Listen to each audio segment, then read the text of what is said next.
Salut tout le monde, c'est Justine, j'espère vraiment que vous allez bien. Aujourd'hui je vous retrouve avec un studio vlog dans lequel je vais vous montrer quelques projets sur lesquels j'ai travaillé récemment. J'ai accroché une citation au-dessus de mon bureau issue de la formation que j'avais suivie l'année dernière et la voici. Reste déterminé et ne lâche rien, les échecs font partie du parcours. Donc je commence par cette citation parce que le premier projet sur lequel j'ai passé des heures ce mois-ci est un projet qui n'aboutira finalement pas. Pour me consoler, je sais que j'ai fait ce qui était attendu de moi et pour la petite histoire, c'était un projet pour remplacer une illustratrice qui n'est plus disponible pour un livre pour enfants. Et finalement, la cliente était trop attachée au style très enfantin de son ancienne collaboratrice. Elle n'arrivait pas à s'en détacher et à se projeter avec mon style. Ce sont des choses qui arrivent et ça ne m'empêche pas de voir les choses avec optimisme. Ensuite, j'ai participé à un concours avec Textile Addict et j'ai réalisé mon propre motif sur une culotte menstruelle. Le thème c'était Girl Power, j'aime et j'assume mes règles. C'est un sujet qui me parle, il faut en finir avec les tabous. J'aurai d'ailleurs besoin de votre aide dès le 13 février pour voter pour mon motif, si vous l'aimez bien sûr, sur leur site, mais je vous en reparlerai en temps voulu sur Instagram notamment.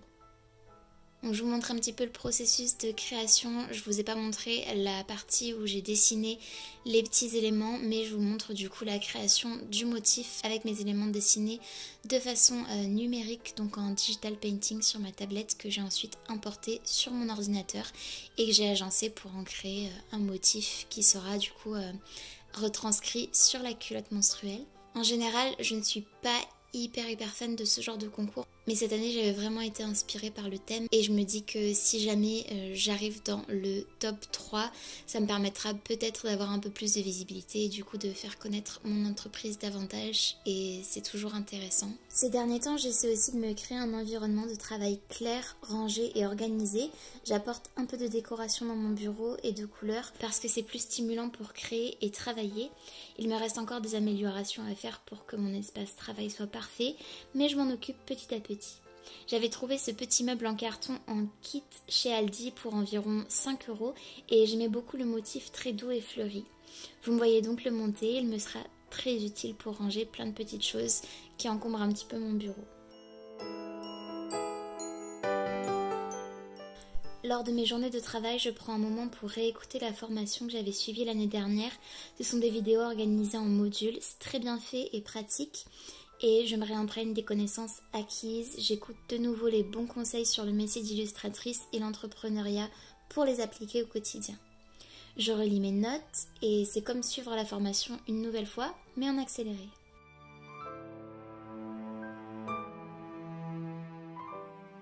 Mes journées sont aussi ponctuées par le dessin évidemment et en ce moment je travaille sur mon portfolio pour l'étoffer et le compléter. J'ai filmé un speed painting pour que vous puissiez voir une partie du processus de création d'une illustration.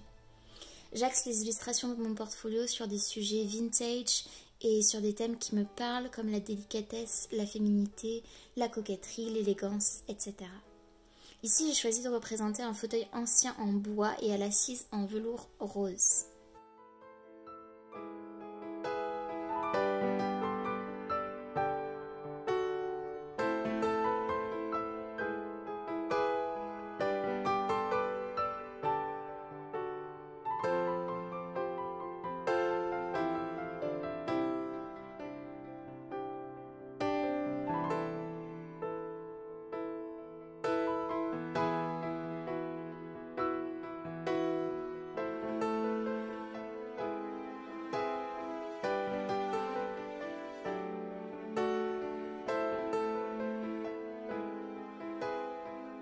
Pour illustrer mon portfolio, mon site internet et mes réseaux sociaux, j'ai réalisé des photos et vidéos pour avoir un contenu cohérent sur toutes les plateformes.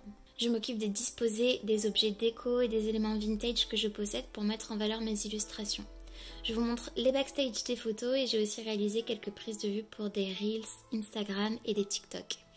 Donc en réalité, je fais un petit peu tout. Directrice artistique, photographe, bien évidemment graphiste, illustratrice, community manager de mes réseaux sociaux, enfin voilà, c'est le métier d'entrepreneur.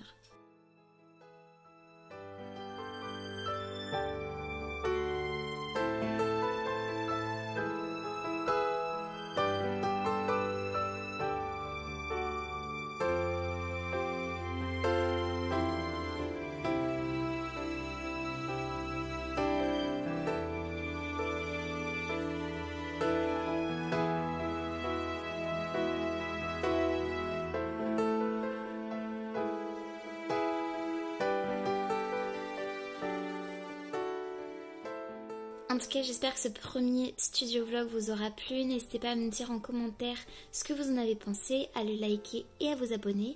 Prenez bien soin de vous et bien soin de vos proches. Et je vous dis à très bientôt dans une prochaine vidéo. Salut!